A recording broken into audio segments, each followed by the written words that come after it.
Welcome to the ATP Project. You're with your hosts, Jeff and Matt. G'day. Today we don't have Steve-O, but we've got a fill-in for him, which is Gary Griffin. Cool. So, Gary, welcome to the podcast. I know we've spoken about you previously about your understanding of the microcurrent, but as we were just talking before, it's so much, your field of expertise is much greater than that. You're a gut health specialist and microcurrent, and I'm starting to learn a little bit about quantum physics and all the rest of it as well too. So, Matt, you've known Gary for a while. Why don't you give Gary a bit more of an introduction? You can probably do a bit more justice than I can. Yeah, well, I met Gary originally when we had I worked for another company and we used to sell these machines called microcurrents and do training.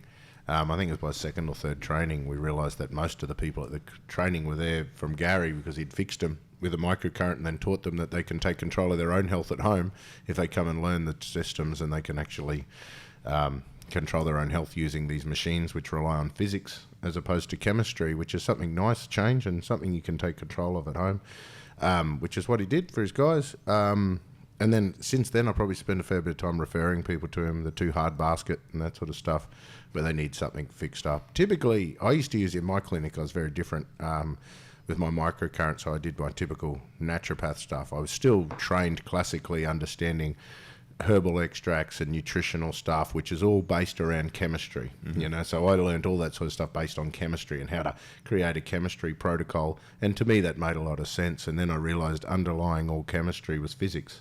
So like at the end of the day, we use all these ingredients to alter electrical charges and change gated channels and to change ATP and energies and all that sort of stuff, where basically through physics, using frequencies, using electrons and using an actual electrical circuit, you can actually induce a lot of these changes as well. In my clinic, I used microcurrent weird, like I would do my naturopath thing and then I'd put them into another room with a protocol for removing scar tissue or another protocol for just switching off inflammation and that sort of stuff. Gary's incorporated the two to do it a lot more holistically as part of a clinical situation sort of thing. Well, now that we've got Gary here, Gary. Yeah. So, I mean, obviously... everything I said might be wrong now. Well, it's interesting. I mean, obviously, Gary, you're working in this space all the time. So, and we have spoken about you in the podcast before, which you're saying, you know, that you'd heard. And I'm sure there's probably a lot of things that you'd like to, you know, clear up or add to the conversations that we had. Yeah, absolutely. Thanks, Matt. Thanks, Jeff, for the opportunity to talk today. Microcurrent has been, I suppose, part of my life. As soon as it just seemed to make sense to me. Learning the language of frequencies in relation to physiology was a little bit of a hurdle to get over. But once you started using it, initially I was replicating what was obviously taught, which was Carol and McMakin's research and development of that. We did get some amazing results. We also got a couple of okay results, and then we got a couple of misses, and I had to sort of step back and go, how can you have, you know, almost miraculous results and then nothing on the other side? So we had to kind of review the process. It is called frequency specific microcurrent, not frequency near enough is good enough, frequency roundabout will be good enough, close is okay. It didn't work that way, so we had to work out the frequencies we missed and how do we not miss. And we did start to introduce like kinesiology, muscle testing to that type of process, and the results just went through the roof. So I attended the first core course, first advanced course the following year. Then I was asked to present at the next advanced course the following year, and then went to the States to present with Carolyn, which was an amazing opportunity to present with Jim Oshman, Jeff Spencer, that looks after the American Olympic team. So learnt hard and fast because it was just fun stuff. So for a lot of people that have heard our other podcasts, they'd understand what the frequency-specific machine basic theory is. Yep. But in the 10-second, 20-second elevator pitch, someone who's never heard of it before, why would people look to use frequency-specific microcurrent? What are they looking to treat, cure, prevent? Well, basically, microcurrent is millionths of an amp. It's the same amount of electricity that our body produces, either to make energy, to conduct electric signals. Every pressure across ligaments, tendons, bones, piezoelectricity is microcurrent. So because our body uses that language, every tissue sits at a different electrical frequency, and we can basically dial up, if you know the frequency for a tissue, you can dial it up like a radio station. So if you knew the the number for the radio station, you dial that up, and I don't create that radio station because I got to that frequency. I just tuned into it. Yep. And when you tune into it, you can run either destructive interference, so it removes chronic inflammation, scar tissue, any dysfunction within that tissue, and then you can back it up and then run constructive interference, which is actually improving energy. So you remove all the hurdles and then ramp it up with the energy. Mm-hmm. And that works on a level that nutrition may not be able to get to. Mm-hmm. You still need nutrition. The way I describe it to people, if you go to design a house, you want a house built, you need an engineer and an architect. Are those the guys that turn up and build it? Absolutely not. Mm-hmm. So the microcurrent can sort of redesign things, so you architect and engineer, but you still need your nutrition, you still need your vitamins and minerals, you still need your herbs, because they're the guys that turn up and actually physically build that stuff. So with frequency, you can use frequency different ways. Okay, so I understand that.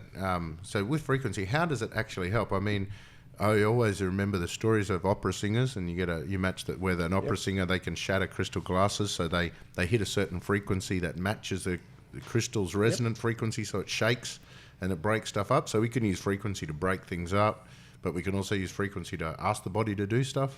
You can actually get a resonant frequency, so a frequency where the body actually remembers that this is what they're supposed to set at, like as in function at. Yep. And when you run that frequency in, it kind of brings the physiology back online. Okay, So that's there like are- homeopathics almost. Yeah, is that? it is. It's almost like electronic homeopathy to do it that way. So Yep. you're looking at, there are frequencies to recalibrate certain physiological processes, and there's other frequencies that would clear out things that are inhibiting. So I always tell my clients, I can't turn you into a superhuman. That's not possible. Mm-hmm. But the microcurrent can reset your physiology back to the original design. Yep. That doesn't sound that exciting, but when people come in and they've got all of these issues and all these dramas and all of these hassles in their physiology that they didn't have before, and we can start to reset some of that, they suddenly start to go, hang on, what? So I don't have to have this anymore. This dysfunction doesn't have to actually occur. Yep. And you go, well, yeah, let's try it. The only harm you can do with microcurrent, the joke is to pick up a box and hit you with it. At the time, I was paying about $7,000 a box, and Yeah. I've got 3 of them stacked up. Yeah. There's no way in the world I'd be picking up a box No. and Hitting you with it. No. So what are That's some why of the acupuncture needles hit them with that. specifically? What are some of the things that you've treated or you've seen really good results, or you've surprised people, or even surprised yourself, where people have come in, and again, probably not much would surprise you now, or maybe it does, but when people were coming in originally and you were going to go, let's give this a crack. I mean, I know from my very limited understanding of FSM Yep. that inflammation was a really big one. But what was Gary, what were some of the things where people were just going, oh my gosh, this is just too good to be true?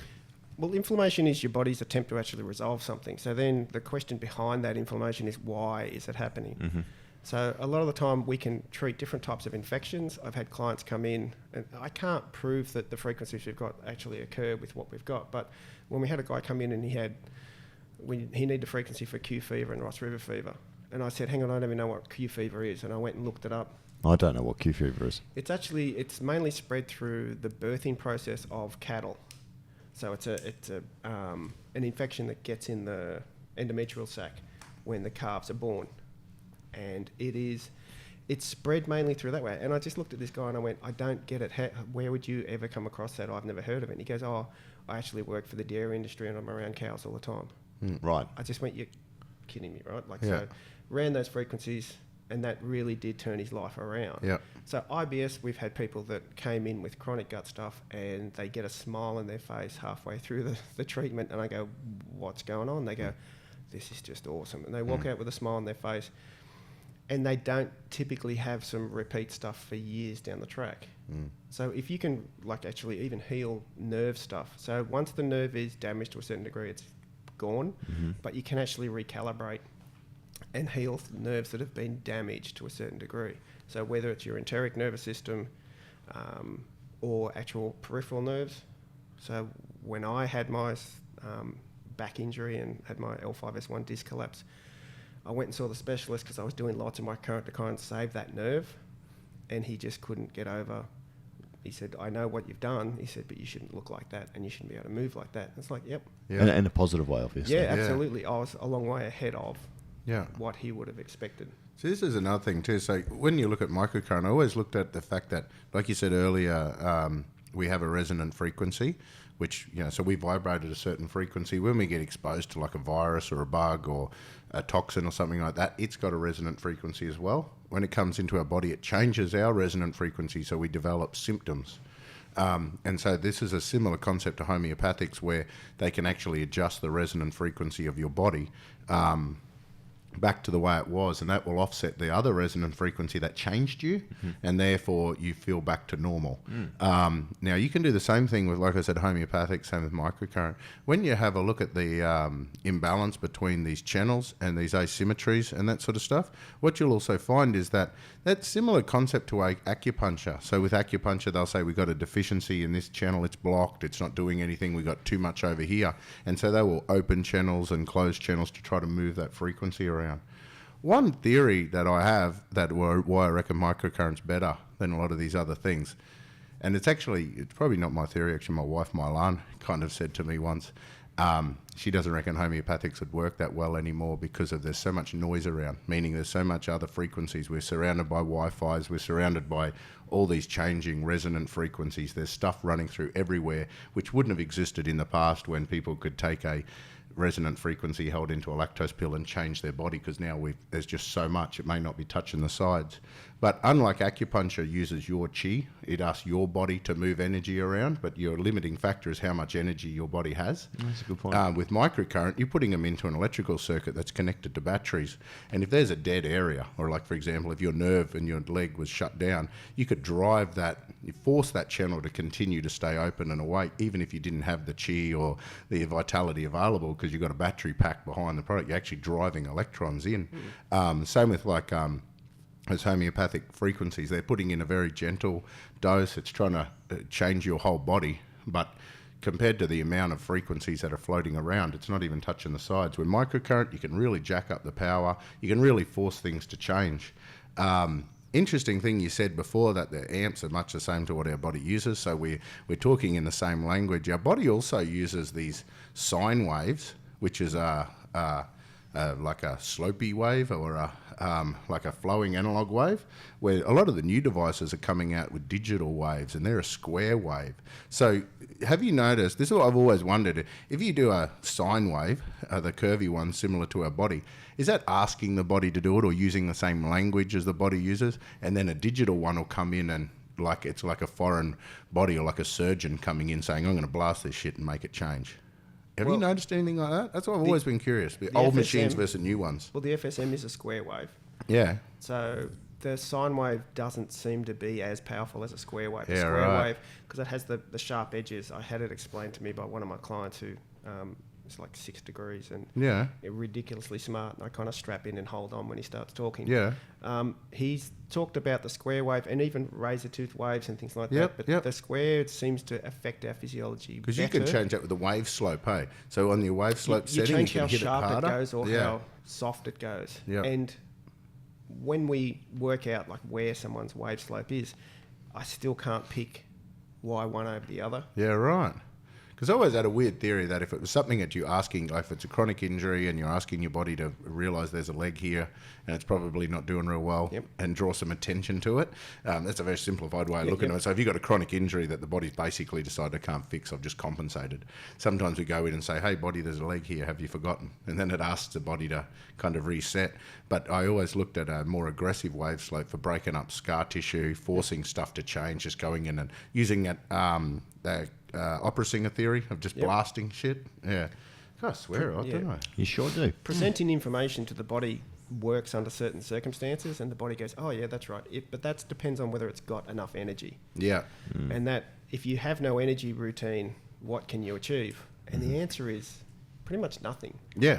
How do we know that we're dead? We're cold. Yeah. Well, what makes us warm when we touch? It's like you actually turn over energy and you give off heat. Yeah. So it's kind of that really interesting thing that if you can't make energy, lots of other things actually fall over and start to break down. I've had frequencies where a client had chronic plantar fasciitis. She was a florist. Yeah. So at least she wasn't on her feet all day. So she had 5 different sets of shoes she'd swap through. And she was always sick. If she went on a holiday, she jumped on a plane. for 3 days she'd spend in bed trying to recover from the plane flight, even if it was just domestic. So, like, not great quality of life. Yeah. We worked out what she needed.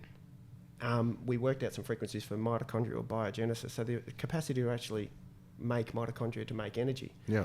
And the reality of, if you don't have energy, can you fix something? No. So therefore, how would you see something not being fixed? Well, plantar fasciitis makes perfect sense. Yep. So does your immune system. Needs a whole lot of energy to actually step up and fight something. She was a long, hard haul getting through the frequencies, but since then, no, plantar fasciitis, doesn't get sick, like as in less than the people around her type thing. Yeah. And so it was just, we get reminded by actually achieving the results around what's significant, and you bring things back that we pick a label or a topic, and you go, hang on, well, what's behind that, and where did it start? Fascinating conversation to kind of get right down to the grassroots of the quantum world. There's still arguments around, does microcurrent affect the quantum world? They're still using microcurrent at a set frequency to extract subatomic particles to put through linear accelerators. Yeah, right. The CERN is they're still sitting there going, so why do you use that frequency? This is the one that's in Europe. Under France, particle. Under Paris, Yep.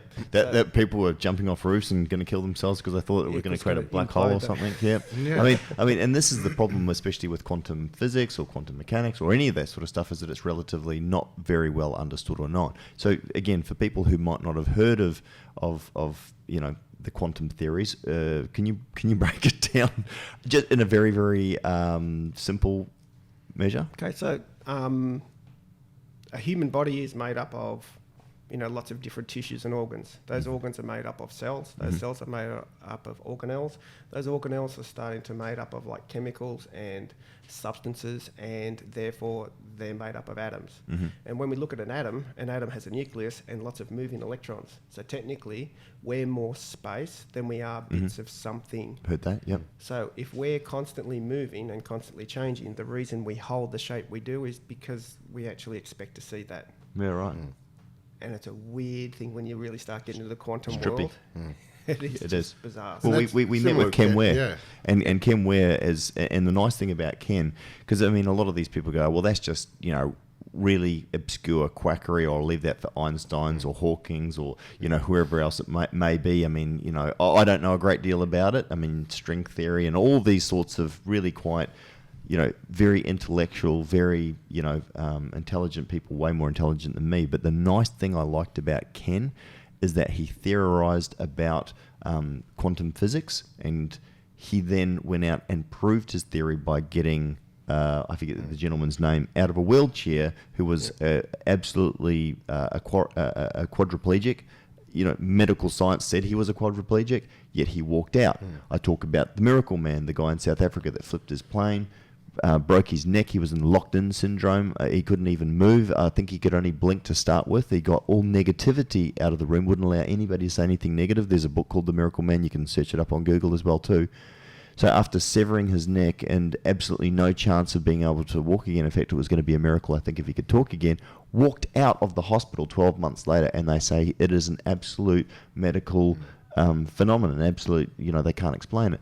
We're getting into things that really stretch our understanding of known science. And it makes sense, like, there's always been these specialists, and then there's also been a hierarchy. So when we're talking about a medical model, we're talking about the brain controlling the body and, that sort of stuff. And we talk about specialists that will compartmentalise different organ structures and different systems to, again, talk about hierarchies.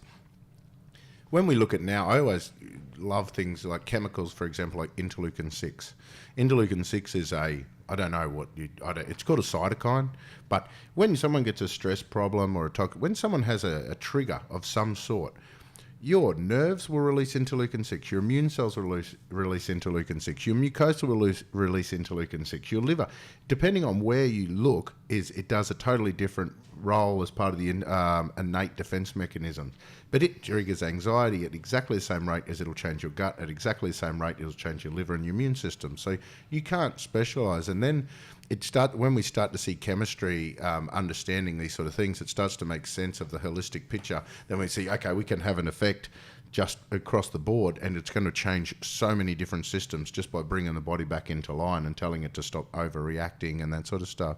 The other thing with that I loved with Ken's stuff and what you're talking about is that it kind of makes sense that if all of this stuff is happening at once, if all of these things are occurring, and if we are just, each cell is just atoms and that sort of stuff, and we're running on electrical currents, there is no real hierarchy. Like, we've recently discovered there's more signals going from the gut to the brain than the brain to the gut. So straight away we know the brain's not controlling everything.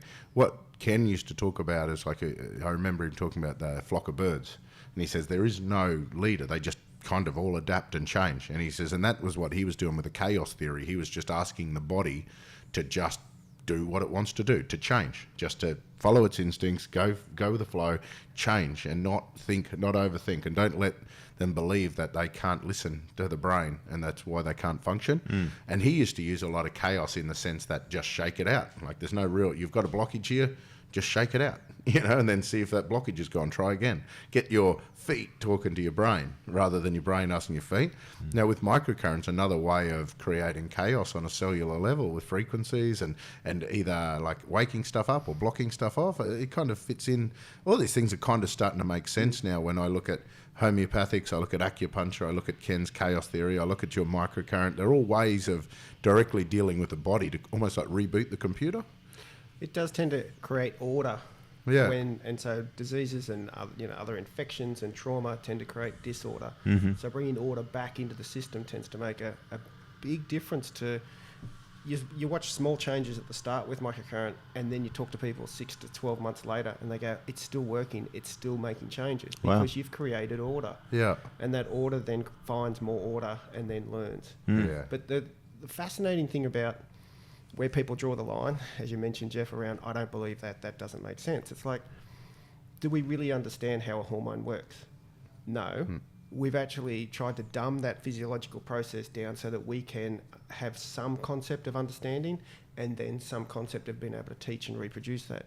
Does that mean we truly understand how hormones work or cells talk works? Absolutely not. But then we can get down to a quantum conversation where physics guys sit there and go, we actually know that we don't know much about this field. Whereas in medicine, we go, no, we know so much about this. And it's like, you guys are kidding yourself if you think you know what's going on in our body. We dumb it down so that we can get a conscious sort of brain around it. But there's a level of functionality that happens every day of our life that we take for granted. So I ask clients, did you eat some chicken today? Yeah? Do you know how to digest that? And they kind of go, not really. Okay, so how does your body turn that bit of chicken? So it's a bit of flesh, so like muscle off the chicken, and you break that down in your stomach. But so you can break down muscle, but you don't break down your muscle in that process. So you have a way of breaking down someone else's muscle, but not yours. Okay, and then you turn that into new cells for you. Yeah, how do you do that? And you still see people go, I don't know. And no matter how much chicken you eat in your life, would you ever find chicken DNA in your muscles? No. Okay, so how does that work? If we take a skin cell from Matt, we can identify Matt from any other person on the face of the earth. And in theory, we can make another Matt from that. You lucky bastard, Gary. Oh, please don't. Weird science. I just imagine Matt wearing these tiny little undies and this shit. You know, we hooked him up with that weird science thing. So if we make it... That's a horrible thought.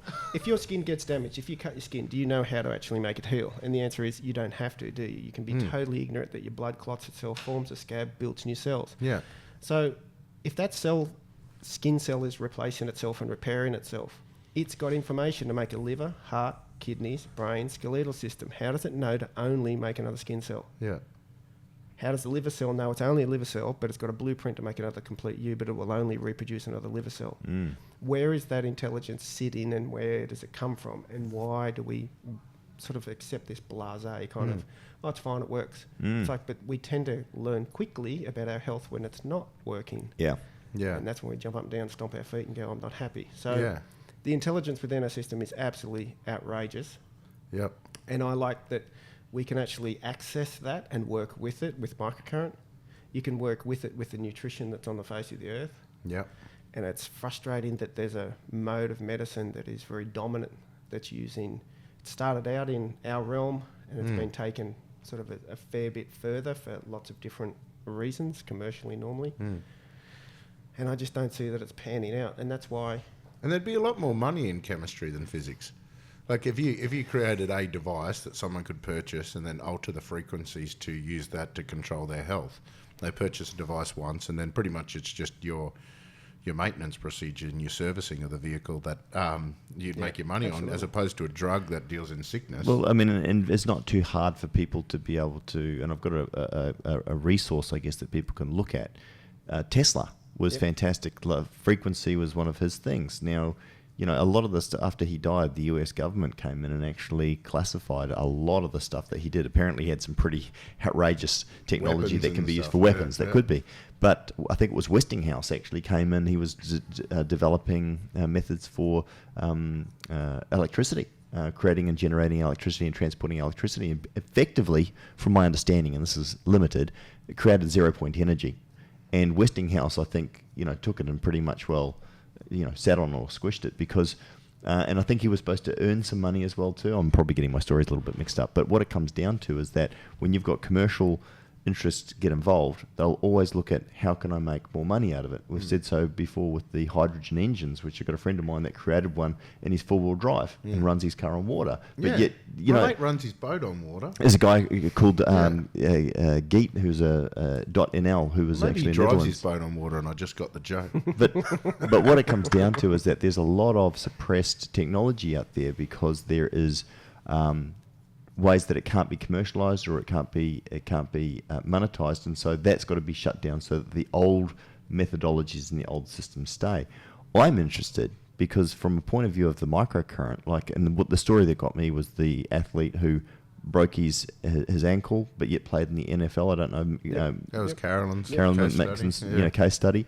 I don't understand where we don't see microcurrent everywhere. And they said I would have microcurrent treatments all over the place, but unfortunately, no money in it. But like, you have a look at anti-inflammatories. Okay, so they did a study on microcurrent as an anti-inflammatory, COX-2 inhibition, which is the way the non-steroidal anti-inflammatory, so your Mobix and Celebrexes and all that sort of stuff.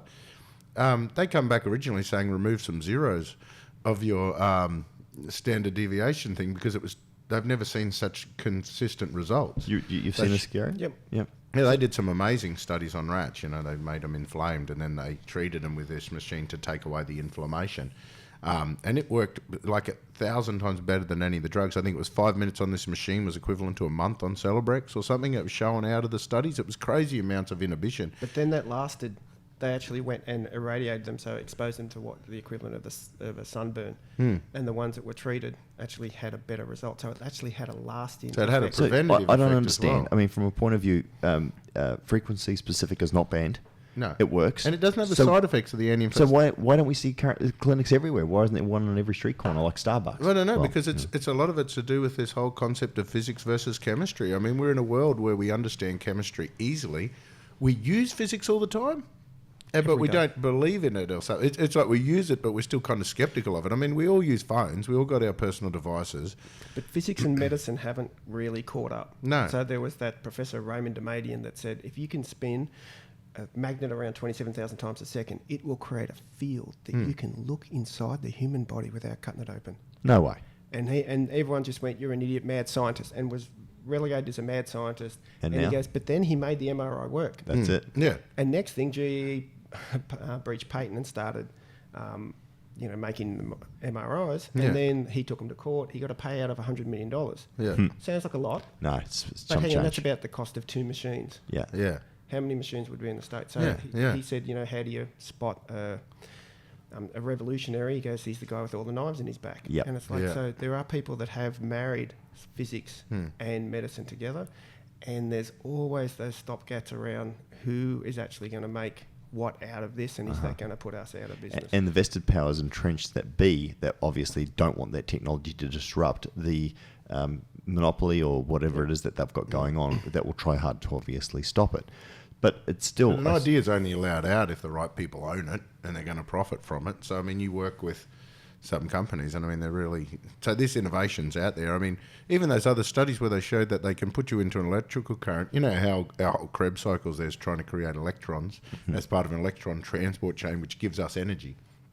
These machines run a cross-section, can create a current through your body, which puts electrons directly in. You can feel the own things you're asking your body to do if you've got enough of a power source behind that. So you can make all these electrons and force change.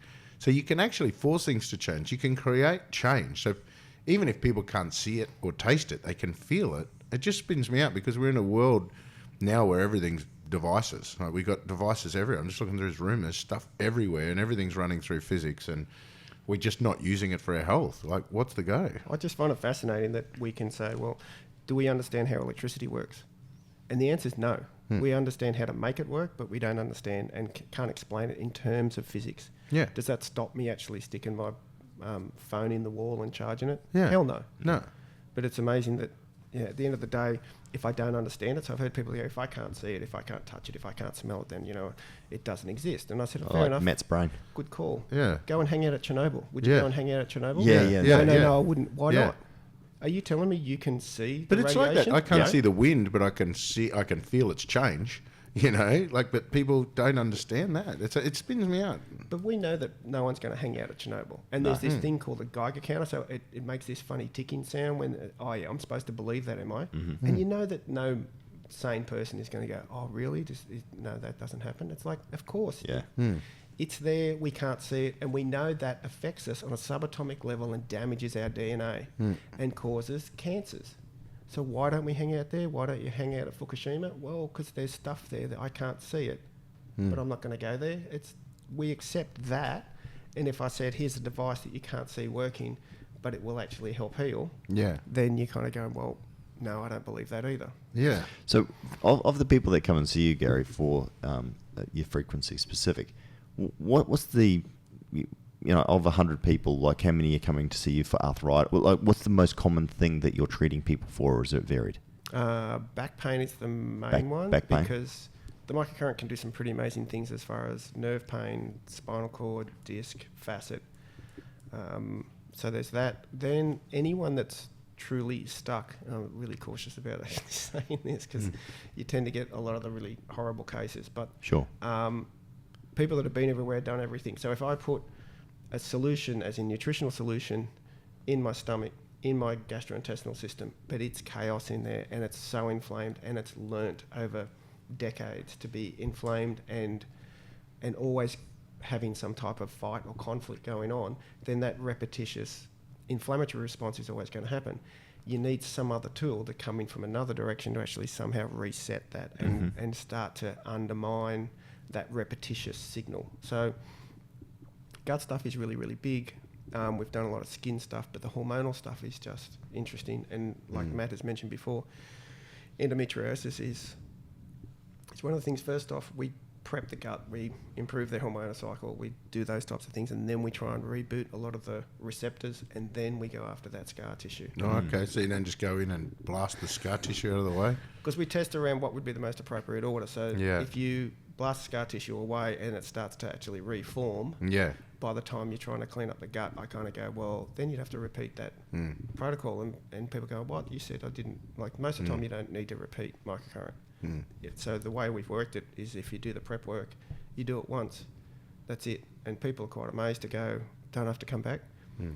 Not unless you go out and get another infection, get another injury, create another form of trauma in your body. Wow. It's really good at breaking down scar tissue. We used to do, in the clinic, we used to do break down scar tissue and vestibular system in the inner ear to fix panic attacks and vertigo, fix the scar tissue on the optic nerve to get rid of blind people that were going blind and all that sort of stuff. I never could change cataract, but any calcification in the optic nerve, you can blast that away. The frozen shoulders, that sort of stuff. The best thing that I loved about microcurrent in regards to scar tissue is the orthodox medical treatment for scar tissue removal is surgery. And most people have the scar tissue from either a consequence of surgery or something like endometriosis, which is like where they get these endometrial scar tissue forming all through their internal cavity. So they've got to cut through so many different layers and clean all this mess up. And of course, those things have got to heal back together with scar tissue. So having microcurrent where you can have a non-invasive procedure to resonate the scar tissue and break it all up and get things moving is excellent. And it's really handy for fertility, because a lot of the women out there diagnosed with endometriosis have said, you're infertile, but if you fall pregnant, there's your cure. Go away and do that. So it's an oxymoron. Yeah. So Yeah, they There's can't do that. so many different applications of microcurrent. Yeah. The answer is if you know the frequency for it, you can then treat it.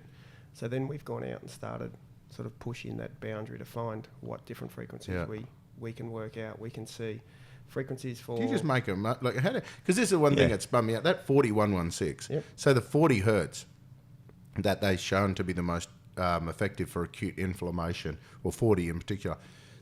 That actually is Om. You know that meditation thing? Right. When they go Om, that resonates at 40 hertz. So that's and funny. It's the most healing thing you can say. Apparently, like in regards to like yogas, meditations, and all that sort of stuff. That's how you put yourself in a position to heal. And all those weird chanting and that sort of stuff that they have from the Buddhist monks and that sort of stuff. That's all hovering around that 40 hertz.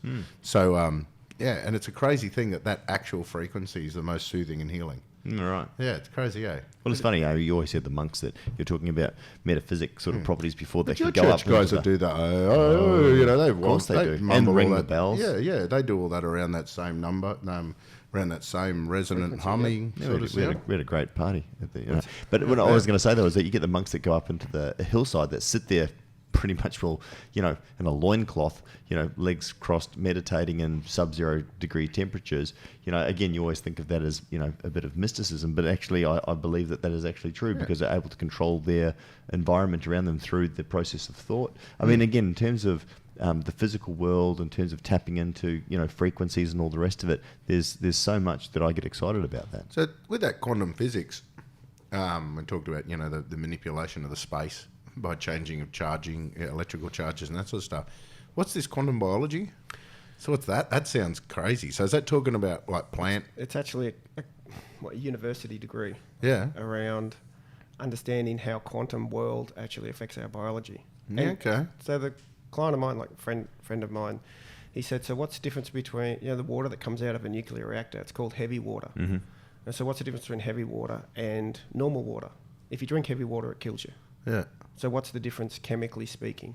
Nothing. Yeah, it's still H2Os and it's still H2O. Yeah. So there's not a poison in there. Just one of the electrons is slightly off skew because the nuclear reactor has knocked it off. Is that right? And if you drink it, it will kill you. Yeah. So it's only the quantum difference in water, normal water to heavy water, that actually will dictate whether water gives life or water takes away life. Wow. So it can be that subtle a difference. So if you're looking at the quantum biology, they're now starting to find technology that can monitor quantum changes, which technically means ridiculously small changes. But if you have a process of measuring that, there are receptors they're working on that will exist in your body, sync to your phone, and will actually tell you if you ate something that you had an adverse reaction to. Yeah. So if your microbiome is as unique to you, as more unique than your fingerprint, then if I eat this food and you eat the same food, we're going to react the same, right? Mm-hmm. No way in the world, because my microbiome's different. So that's why everyone keeps looking for this formula to be fit, healthy and lean and energetic. And it's like there is no formula for the population. Mm-hmm. It has to be individualised. So if you can get down to that kind of what are we doing, how can I measure that, how can I get that feedback, you'll actually be able to start to prove whether you need 2 of those or 1 of those, or you need more zinc, or you need more magnesium, or you need more selenium, or and we talk about all less the taurine. time. And it's an individual thing. So we're going to Mm. give you all the tools as often as we can, but the microcurrent in the quantum world, you're trying to reset your physiology so it can be the best it can be, so that then you can get the best results from what nutritional stuff you're doing. Do you still have to move? Mm-hmm. Yeah, evolution-wise says that if you didn't move, very soon after that you would be dead. Mm-hmm. So we're designed to move. Yeah. We need to find a way to move, most of us more often. So it's the quantum biology, I think, is going to be a fascinating topic because it's the technology that's catching up, not only to apply frequencies, but to actually measure and see and monitor that quantum world. Well, and that's probably because at the moment what we're doing is we're doing microcurrent research, physics or frequency research trying to fit it in with a medical model, because that's pretty much, and it's the same problem we have with herbs. We always talk about herbs mainly work via the gut, first pass metabolism, receptor, bioavailability for polyphenols and that sort of stuff's irrelevant, bioavailable for turmeric, those sort of things. So what we got to understand is physics work one way, drugs work one way, Herbs work another way. We need to understand, but the problem is the medical world, the peer reviewers and the academics of the world, they want to follow that same medical model. So they want us to be able to manipulate a frequency trial to compare it to a drug or to pick exactly the same target. But there's so many different targets. Well, they're coming back to a similar model that suits their understanding. Yeah. So that way they don't have to change their diagnosis. They just switch the tools between them. Yeah, that way they can still do the same blood tests and say, this test shows this, you need to use this. So how many, sorry, Gary, you make your point. How many times have we been in a situation where interleukin-6 is bad? Interleukin-2, that's okay. And it's like, that's a pretty basic understanding. And we had a chat about genes, and genes can do this, and they're bad ones. And that means that you're a heavy metal binder, so that's bad these days because we're exposed to so many heavy metals. You may actually have bound heavy metals so that you could actually kill the next infection that came through your village. Exactly. And it's like, so for whatever genetic issue we think is a downside, it served a purpose, because that's why we still have them, because those people survived. Yeah. The genetic true weaknesses, they've long gone. Yeah. So now in the modern world, we're trying to work out how to make our genes happier and not challenge them with the toxic environment we live in. Yeah. Well, what do you mean that the people that were the true genetics? Are you talking about eugenics and things like that? Are you No, talking as in as people, as different people evolved. Yes. So what wiped out that village? Right. It was an infection. Their genetic. So two people survived. Why did they survive? They had a slightly different, process of immune response. And they actually then went and shared that information with the next people that they had kids with. Sure. So it is that kind of concept of when we're mixing genes, it started somewhere, and then we've mixed and matched, and whoever actually is still around. There's obviously lots of variability on the face of the earth. Like the motherfucker gene. When you have a look at that MTHFR polymorphism, what they found in that actually is a problem. We talk about a lot problem now with heart disease, cancers, and that sort of stuff, because people with that gene struggle to convert folate into another form that detoxifies certain things like estrogens and stress chemicals. So if you think about that a few generations ago, when people were under life-threatening stress, potentially lowering calories, reduce fertility, having a genetic polymorphism or a variation of a gene that allowed your body to preserve estrogen when you were starving and preserve catecholamines, which are stress chemicals, when you're under threat, meant that those people during times of stress were more likely to survive and therefore more likely to breed during times of stress. The motherfucker gene now has been shown to increase your strength and power by up to about 20%. Yeah. So people with that gene are actually stronger and fitter, plus they stress more, and they got more estrogen. So when starving, they're more likely to be able to still be fertile. Were wonderful things back then, which is why they believe now 1 in 10 to 1 in 4 people maybe have some polymorphism of that gene, because so many of us survived through a particular phase of our existence through that mechanism where the rest of them died off. And Matt, correct me if I'm wrong, but I believe that you also said, and the reason why it's becoming more of an issue in terms of health and well-being is because the nutrition in our food that would overcome those things is now becoming less and less. So, we're looking at synthetics which don't work. These genes were only been recently really become a priority because people stopped relying on food to provide their source of nutrients, and we started fortifying our foods with synthetic vitamins and then a lot more supplements. So what was happening is with a lot of these genes involve around how your body will process foods and how they process nutrients, and our food has changed so quickly compared to how fast our genes could potentially adapt to that changing the food. So we're not getting anywhere near as many folates. We're getting synthetic folic acid, and now all of a sudden we're seeing these problems. So, but the funny thing is in reality, you can go do these gene tests, find which gene is not working properly. You don't even need to worry about bypassing it. You just need to give people real food, because the real food's got all the various forms of the vitamins in it anyway. So it can convert it like it did for the last couple of 100 years or whatever, that we've been living with this gene and thriving, thriving with that genetic polymorphism. It's an interesting conversation around food. Yeah. That technically, if I pick an apple off a tree and I eat it, that's information to my genes around what environment I live in. So in other words, what vitamins are there, what might be missing, and my genes will adapt to living in that environment. Awesome. That would be a really handy tool to survive. The problem is, how many foods do you eat every day that are grown within your local environment in which you live? Great point. Yep. And it's like, well, we're in Queensland now, so a lot of food's grown up here. I'm living in Wollongong. I don't think a lot of food is actually grown there unless I'm growing it in my own backyard. Yeah, right. So it's interesting that the information I get around what is supposedly happening in my environment is false information. Yeah. Which is why we always say eat fresh, eat local where possible. Yep. That's a really good point, Because It's a great point. What you'll find is we did a study. We showed some studies recently where 2 weeks after the food had been picked, almost their polyphenols had disappeared down to about 30% of what they originally were at the time of harvest. Now, polyphenols, we talk about them for gut health and that sort of stuff. But they also, polyphenols give the colour and the fragrance and the smell. You know, that actual smell you get from a freshly picked something, that actually is a polyphenol. It's a volatile compound that's disappearing. And over 2 weeks, it's almost all gone. And then the sugars levels increase. Now, at the moment, in my backyard, I've got heaps of stuff growing. Yep. We've had a heap of rain. So at the moment, my mulberries are like massive and watery. Great point. So because we've had a lot of water around, the information coming to me from my trees is that everything's waterlogged. Okay, so so my body. So is that sort of thing you're talking about? That if I have a harsh summer and that sort of stuff, my mulberries taste 1,000 times better actually because they're more concentrated and that sort of stuff. So is that what we're talking about? Is those sort of signals going to your body? The polyphenols are pieces of information around how my genetic profile is going to expose, as in react, to what so whether I need to work harder in this area, that area, do I need to retain this? Can I burn that off?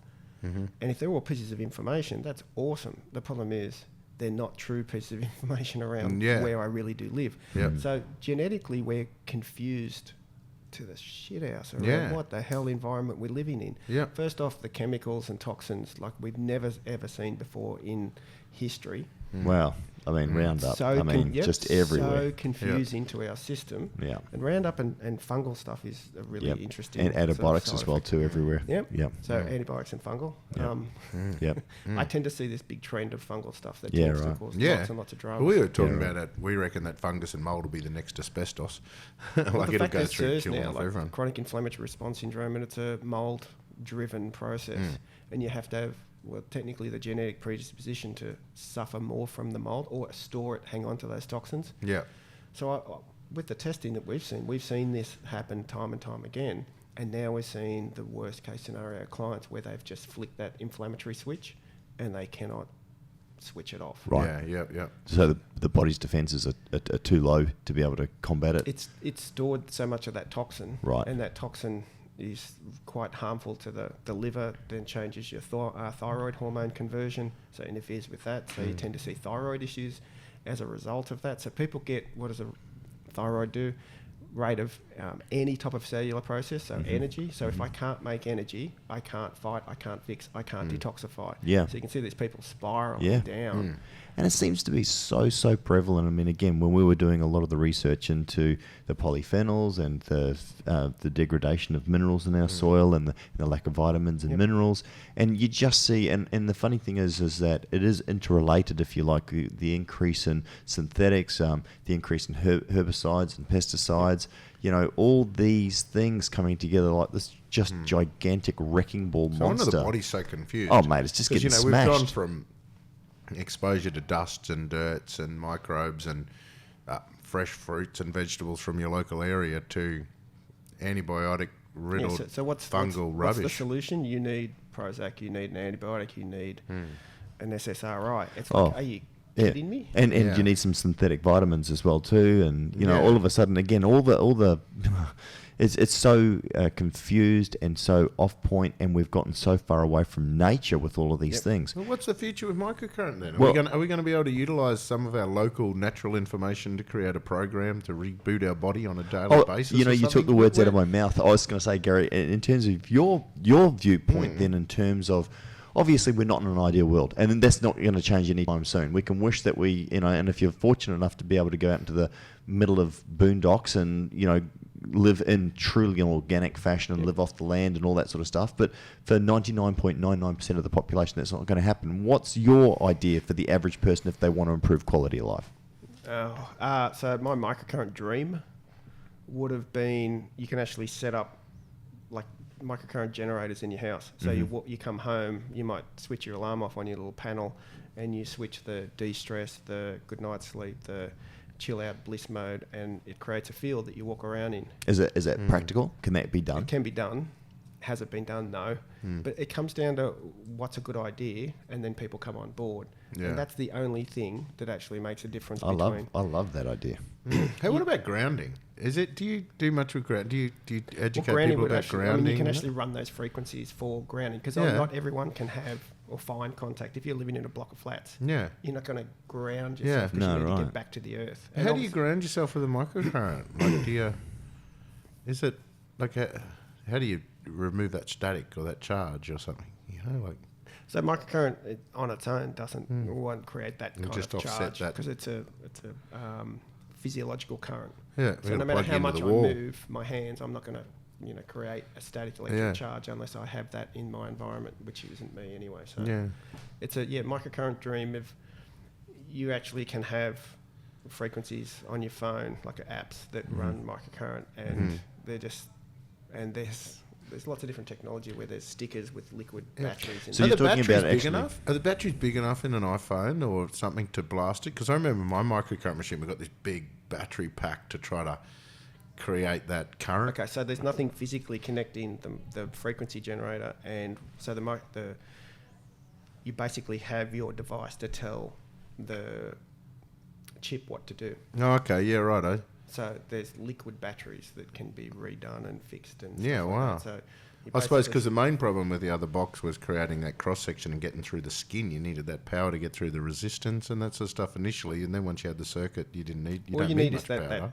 connective barrier, which is so they've got gels in glues and things like that just whack on and away it goes, and that syncs to your phone. You can run what you want. Wow. That's my kind of dream that we've been trying to work towards. So you could look at, I mean, and it can be used for many things. I mean, we've spoken a lot about the disease state, and obviously, and look, that's probably going to be the major application. The microbiome, removing inflammation, helping to get rid of stress. Great, all the good things, improving sleep quality at night. I mean, 90% of the population would love that, but also improving performance. So, in terms of Matt said, there's ability to increase ATP production by about 500% with using this. So, I mean, maybe if you sat down in a room before you went to work, or instead of relying on other things, I mean, can you get the brainwaves working properly? I mean, like, what's the limit of this technology? I mean, that you understand, or that what can be used? There is no limit. There technically is no limit. It just comes down to as the technology gets better and better. So the conversations we had almost 20 years ago around technology and the conversations we can have now. Like if you want to talk about what your phone could do 20 years ago and what it can do now, it is outrageous. So it's the same with microcurrent, but some people are still stuck in, I don't have digital versions of microcurrents because it means that someone else has preset those programs. Yeah. And with what I've learned, there's a lot more, and I want to have, a lot more channels, I want to have a lot more frequency ranges and a lot more options. And that's where I really want to, because what we've discovered from one frequency to two frequencies to the combination of two frequencies, my client did the stats of the frequencies that I had. It's about a 1 in 6 trillion chance of me getting a frequency right for a client. The fact that we get results means there's no way in the world this is a placebo or like a just lucky guess type of thing, because it's 1 in 6 trillion times 1 in 6 trillion times 1 in 6 trillion to get 3 frequencies right. So when people get up and who have chronic cellulitis infections and they go, I can feel that working, and they get up and they don't come back for like 12 months because they don't have cellulitis anymore, and yet they had recurring infections. That's probably just placebo, right? Right. Yeah. No. I mean, who wants to go back into hospital with cellulitis and a potential life-threatening infection and intravenous antibiotics? So we know it does do what we think it's doing. And when I've got someone doing the muscle testing who has no idea of the physiology and it all fits and I can see the patterns and it's explainable from my level of understanding, I sit there and go, yeah, okay, so this is it. And then when you're seeing those results, when they've tried everything and done everything, so we have sort of worked through different processes around, it's the technology at this point in time and legalities around. So I could buy a machine from Germany, import it, but legally not allowed to apply it to a client. Why? Yeah. because it's TGA. You need to actually register through the TGA. You would need to pay to have that registered through the TGA. And I understand, had to get involved somewhere. but that I kind of understand makes that. sense because if you've got people importing anything and they're whacking it on everyone, sure, then you've got quacks then as well. you've got people that could be dead, could be, and we very need the messed up. physics to be regulated like chemistry before for it to be treated the So same way. I understand that you need to protect, but say, I mean, I could import it and use it on myself. That's nice for me. Well, I mean, I had said to Matt a while ago when we were looking at the hair serum, because, Matt's created this called hair serum. And I said, what about the frequency? I mean, could you use a frequency that could help, generate hair growth? Could you use one that helps to open up the pores or get rid of the sebum We plugs? used to use a microcurrent for iontophoresis just for the fat cream before I could get the fat cream through the skin. Iontophoresis is a process, that's what it's called, where you use a frequency to open up channels to improve transdermal absorption. So surely, if you again, this is where physics meets chemistry. I mean, if you've got an application that can work, and you can obviously help to re-stimulate the hair growth. I mean, could that work theoretically? Absolutely. But Dr. Ken Johnson said, so when we do this, we're working together to do the. Yeah. So it's interesting, that certain people have different little goals. But it's interesting that people will pick a label, as in, this is the baldness protocol. And I go, what does that mean? Like, why does that happen? You need to come back and say, so why are they converting to dihydrotestosterone? Why are they then creating that plug? Like, what frequency would actually help improve what fell over in the first place? Yeah. So have you got a frequency for MS? That is the most ridiculous comment. It's like you don't understand what you're asking if you actually say that. Remember old mate down Canberra, his wife had MS and he used the frequencies. He managed to get rid of a lot of the lesions but didn't change the disease process. Yep. She exactly the same. All the lesions that apparently caused the MS, he managed to dissolve them, break them down in a brain, break them down with microcurrent. All the scans showed they were all gone. She, no different. She's exactly the same things. What's the deal with it? And the lesions weren't causing it? Yeah, I don't know. The process of what happen's still there. I think it's a big assumption to say if you have lesions, they do that's the scans cause. of people and they go, there's lesions there. And okay, have you got any symptoms? No. They don't do scans on people without MS for looking for lesions. Yeah. Like, we might all have them. So how many people walk around with them, and then how much does that, like how many symptoms does that really cause? How much does that lesion contribute to that process? And I just don't think it's that simple. Yeah, and also too, we get stuck. So we may have a disease process that creates a thing.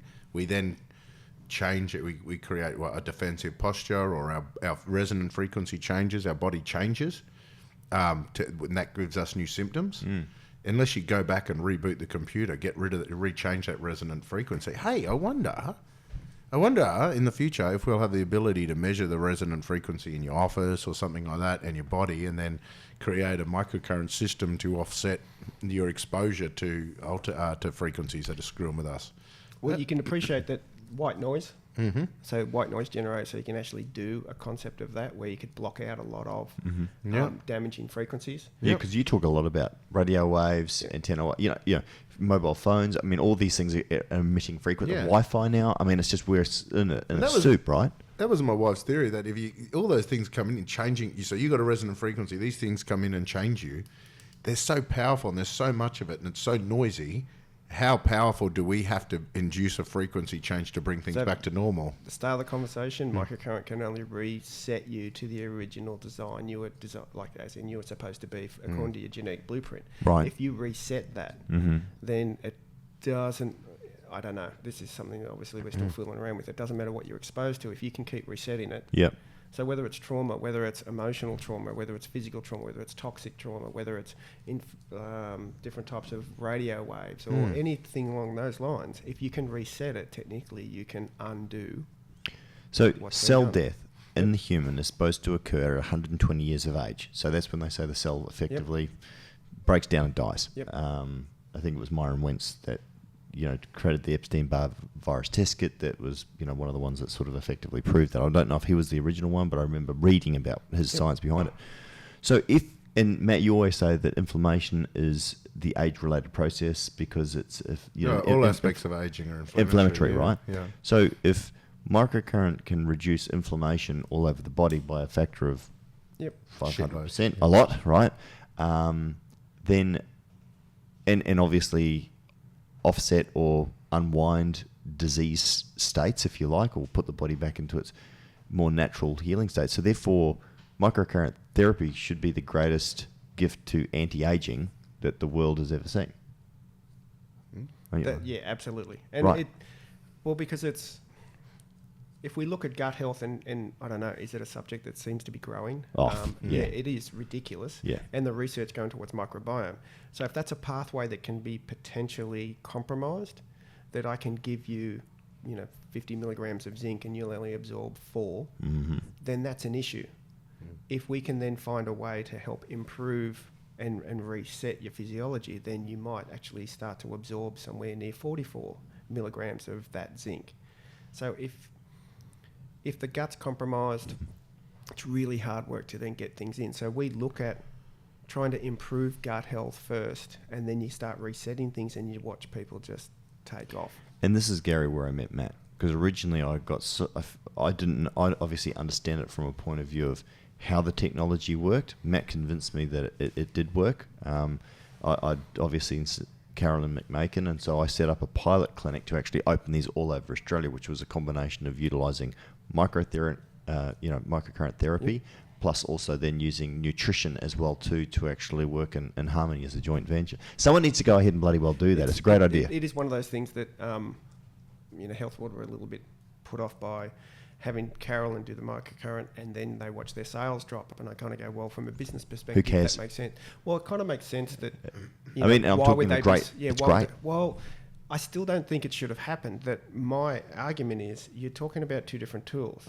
Because one works, it means you throw the other one away. It's like, at what point in time does nutrition not actually become something you need to look at? You can say it, throw the baby out with the bathwater. It's a common thing that we say here. But you're right. But what I mean, though, you saw those miraculous results with yes. microcurrent, therefore I don't need nutrition. No, you've missed the boat. You actually still need nutrition to drive the changes you just created with microcurrent. You don't have a shower once and stay clean, as I like to say. It's the same thing. Your body constantly needs these. We're constantly, replicating cells and all that sort of stuff. So you need base nutrition. But what should happen is that the breadth of all of the supplements and nutritional products that people use actually should reduce, because there's probably less burden. It'd probably come back down to the foundation, which is vitamins, minerals, and other things like that. And everything else should be maybe a lot more treated more effectively, acute situations with short periods on those things, but then we should go back to the base foundation of nutrition, which is, vitamins, minerals, bioflavonoids, those sorts of cofactors. So, I understand where companies potentially, if they're trying to sell supplements, where they could get worried, oh my gosh, this actually might interrupt in our sales. But that's what we want. At the end of the day, it's to actually make people better, live longer. If we can live to 120 years, let's live it with, I think great health. Distracted a lot of practitioners from doing the way they actually found worked, and then they started to look at other avenues, and it's like one does not proceed or do without the other. Yeah. So I still obviously do the majority of nutritional stuff and gut stuff, but the microcurrent is that schmick tool that can just get places and do things when everything else is failing. It's not my go-to tool straight up, because you really need to know when it would be applied. And when people ask me how well it works, it's like, well, if you only ever used the tool when you knew it was the tool to use and it was the best one, then it's going to have ridiculously good results. But if you're going to use it for anything and everything, there's a chance that it's not going to do the job that you think or need it to do. So I was very selective around when we did it, but when we start looking through different frequencies and you see what comes up around, hormonal receptors, have they been blocked or interfered with by some toxin? Okay, so would you get rid of... So I do a little explanation with my clients. Bugs produce toxins. So which is it, the bug that hurts us or the toxin? Could be a bit of both, but it's mainly the toxin it produces as part of its defense process. And the way I explain it is, if you had 10 dogs that were running around in your house at home and they weren't toilet trained, when you got home at the end of the day, your house would stink. Your house would not be a pleasant place to be. So what would you do? Would you start cleaning? Jeff, I've got this miracle mop. Dude, you got to see this. You got to check it out. Like how quickly it cleans up the floor. It's unbelievable. Like, they don't call a miracle mop for nothing, right? Is that the point? Or would you look at getting rid of the dogs first? So I do the get rid of the dogs protocol. Then you start looking at how much cleaning you really need to do. Right. And if those dogs have been in that house for 10 years, damn, you got some cleaning to do. They may have actually done some damage, and you may have to repair that. So there's all those different kind of philosophies. At what time would you bring the microcurrent in? It depends on the person. Yeah, and that's what we say a lot, that not one size fits all. You've got to look at everybody as individuals. Yep. So we're So running... do you alter the frequency? I just got been dying to know. Do you alter the frequencies slightly for each people? Or do you have like protocols of frequencies and then like tweak them slightly? Oh, it's truth. There's a lot of numbers there. So what Gary is showing us for the people who aren't watching is that wow. you've got a folder there of just a whole heap of books with a whole heap of numbers on them on each line. So what is that? So we worked out, so there might be PGC1 alpha, the main substance that actually helps you make energy. So PGC1 alpha, there are 150 different frequencies that we've got that we could potentially run for PGC1 alpha. So do we run all 150? No, you work out for Matt, he needed that one. He needed 5 out of the 150. So you run those 5. Right. But someone else walks in and needs PGC1 alpha, and they might need 15, and none of them were the ones Matt needed. How do you work that out? Where we use the muscle testing kinesiology stuff. Mm-hmm. And then when we see a change from people that are debilitated, chronically sick for decades, that's when we sit there and go, well, we may not be able to prove in any way, shape or form, and what we're doing is what we think we're doing. Mm-hmm. But if the client goes, I feel amazing, got a result, that's good enough for me. Absolutely. So this is going to make it would make it almost impossible to do it like as a personal device then in the future for people, or?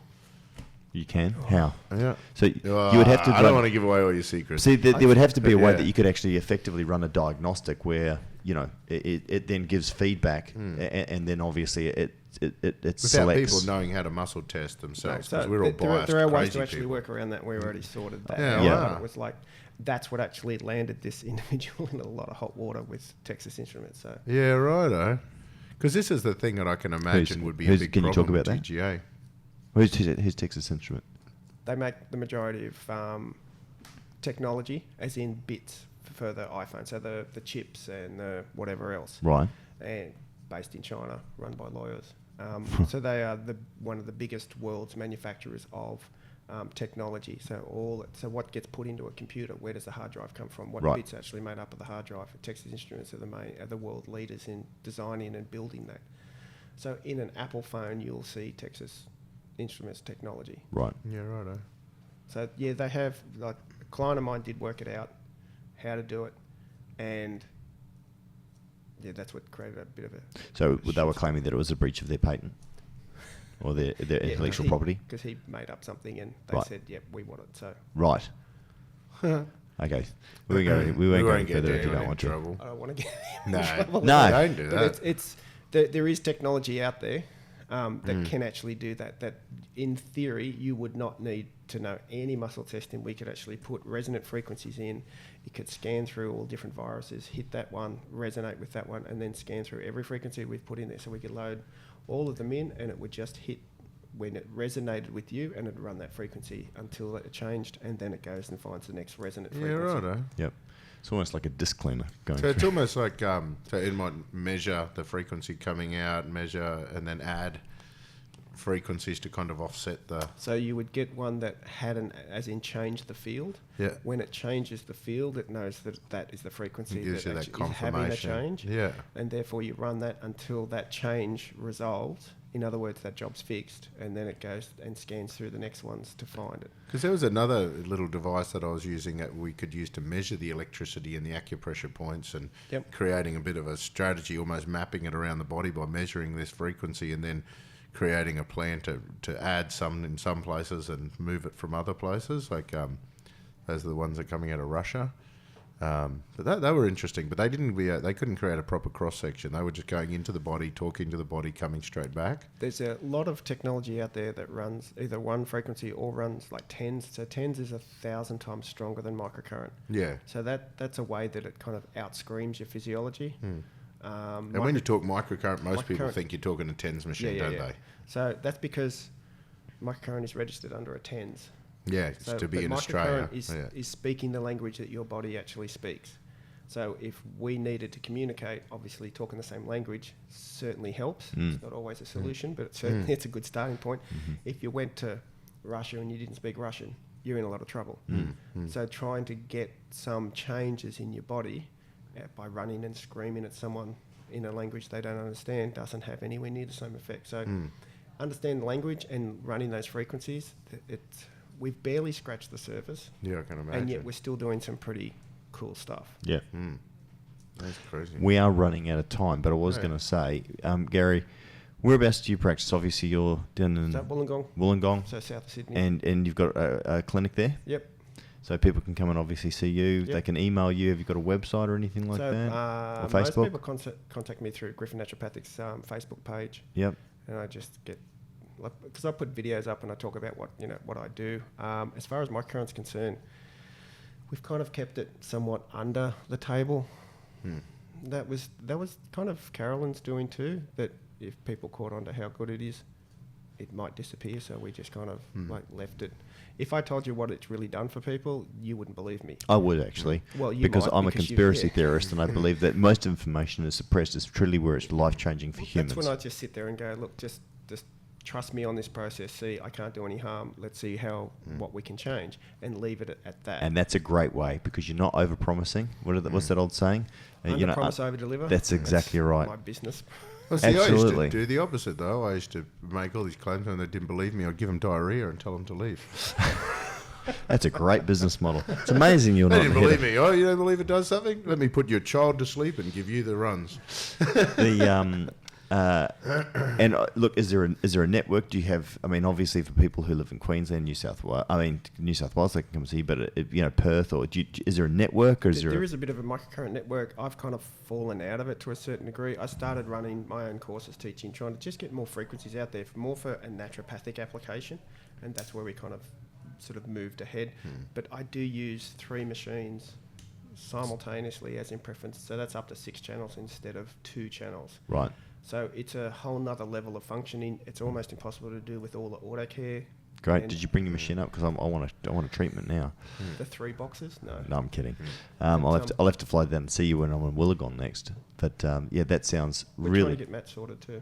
Yeah, that sounds. I'll be a finely tuned athlete before you know Well, it. the thing is, I mean, this is one of the things that I would love to actually We buy laugh some of at these. I'd love some of these boxes. Buy some of these boxes. You teach Matt how to use it, so that because Tony and myself will both be under this straight let's away. just buy boxes, because I don't like my chances of hiring someone's tampered with one of mine. Yeah. They always tamper. So, with my box. if practitioners are interested to learn about how to become a practitioner, they can contact you as well too, Gary, or no? There is, as far as I know, no actual training going on. Because Carolyn's retired. No, she's still teaching. She's still teaching in the US. Oh, I okay. still see her posting can stuff. still She do it. does teach in the US, but she is selling, so you can't get hold of the blue boxes anymore because they Yeah. don't make them. So I tend to stick with the analog because it gives me the variability I need. Where are we going to get these boxes? What happens then? if your box breaks? Then I'm screwed. Yeah, because I've got 2 broken boxes.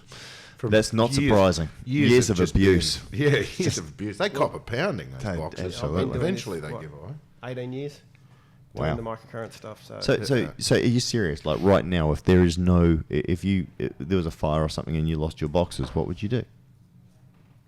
Would you know how to make it again? Would you know where to go to get it No, made? because they cheated. They covered it in plastic molds. Yeah, you can actually build your own. You can see it online in MicroStim.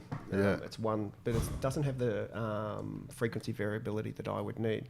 So this has been this ongoing kind of struggle Jeez. to get a device, to get one that it can actually be registered, to get one that government's actually interested in allowing to actually move ahead, Yeah. because it's money in their pocket. Otherwise, they don't bother talking, and I get that. And all the pioneers It's are not a charity. retiring. So this is a problem. This is what I hate about technology. Some people get these great ideas. They hoard it. They hold it. They don't want to share it. They want to kind of make sure that they want to share info, but they don't want to develop the system unless it's all theirs. They want to hold on to it and protect the IP and make sure they make the money. And then they go, it didn't happen in my working life that I hoped, and now I'm about to retire. Okay, well, I don't care anymore. Anyone can have it. But then all of a sudden you're bugging these people that are trying to retire, going, teach me everything you know. And they're like, I'm it's over it. over. I've That's jaded what it. happened with And I want you to do well, but just not better than me. Harry, the original guy that taught George Yeah. Douglas. Can't remember his surname now. But Abraham's frequencies are 200 years old, and that Yeah. aren't they? I mean, these So things have been happening for hundreds it of started years. just by handing down super small bits of information. So Wow. I'm happy to teach, and I throw people lots of information and things like that. But But you must be able to build these boxes. I mean, surely you've got a box. I mean, so again, I could build it. So say we could build it. Yeah. Awesome. Yeah. Legally, I'm not allowed to apply it to someone else. Right.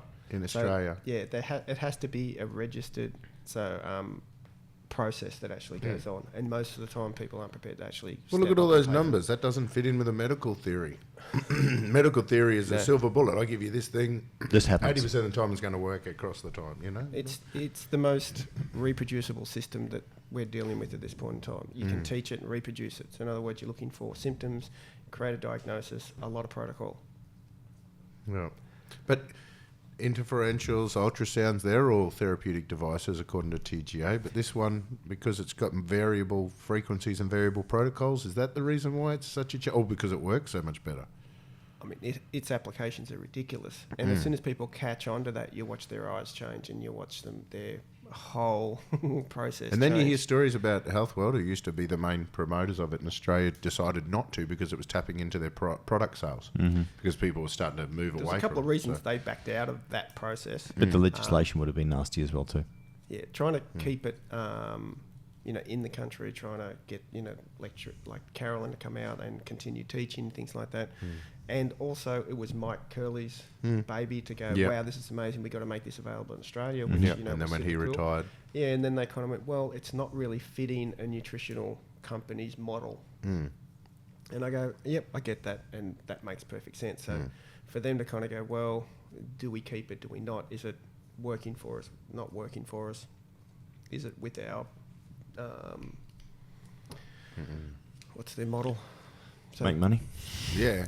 But I mean, look, don't get me wrong. All companies have to make money to be profitable, but it's one of these sorts of things that seems like a noble initiative that people need to have. What frustrates me is that I can't turn to you and say, where can I buy these boxes? I want to put some in the bloody office. Matt's pretty smart. He's got an understanding of how to do this. Get some of the frequencies and go, righto, Matt, hook me up. Call me Frankenstein. No, but look, the thing is, though, is that does annoy me greatly because I do believe in the technology, which is why I originally set up the clinics or the pilot one to then take them around Australia. And I have this feeling that this technology, unless something major happens, which I know that you're working on some things with some people that we can't talk about, but I just have the feeling or the sense that if something doesn't happen, relatively quickly, that this technology is probably going to pass on when you pass on, as opposed to actually being expanded and become, something that can help a lot of people. Well, I think with the quantum biology sort of qualifications coming through and the technology catching up, this will be integrated and you'll be using it and not know you're using it. Right. Yeah. So that's actually sort of one process that, I'm not here. What are we talking about, 5-10 years or? We've been having this conversation for 14. Mm-hmm. Yeah. But we've but it'd be hard though, because the rate at which the technology, like these so every time handheld we devices, we'll smack our face on a wall and gone, that just died. We've looked around and gone, hang on, that's actually better. That's actually better. That's actually better. So every wall that we hit, I kind of see that there's a reason for it because of the technology and also the acceptance. So when you start talking about quantum biology now, people are going, oh, that sounds cool. If I said that 10 years ago, people go, what? You're making stuff up. Yeah. And it's like, well, so as the acceptance changes, it'll actually be integrated and be a happening thing anyway. So I think it's not going to die. It's just going to actually come in. So it won't be sort of one person standing there as a guiding light to kind of go, well, I'm it, this is what I've done. Because I think that's a bit of a target. I'll probably use it for market research and just gather data so they know what ads to present you to. So this bloke's obviously getting inflamed. Let's quickly send him an ad on Facebook for Nurofen cream. Yeah. Don't say it. Guys, we have run out of time. Gary, is there anything that you wanted to finish off saying? Anything that you wanted to say that you haven't? No, I think I pretty much got to hopefully say at least some things that were worthwhile. So really appreciate the opportunity to come and have a chat. No, it's great having you fun. up here. As I said, it's something that I would like to know more about, but I love this space, and obviously Matt was the one that introduced me to it. So, but look, thanks for coming up. As I said, just one last plug, so they can go to Gary Griffin. So Griffin Naturopathics. Griffin Naturopathics. Yep. Have a look on Facebook. Yep. And it's probably a good place to start. Think of the mythical beast off Family Guy. That's how I remember his name. Peter Griffin. That's my brother, but yeah. Do you really have a brother called Peter? Oh man, that's too funny. And a brother called Chris. So that's so glad that's even better. Thanks very much for coming, Gary. And for everyone else, we'll be back next week. Yeah, all right. All right. Thanks. Thanks for coming in. Cheers.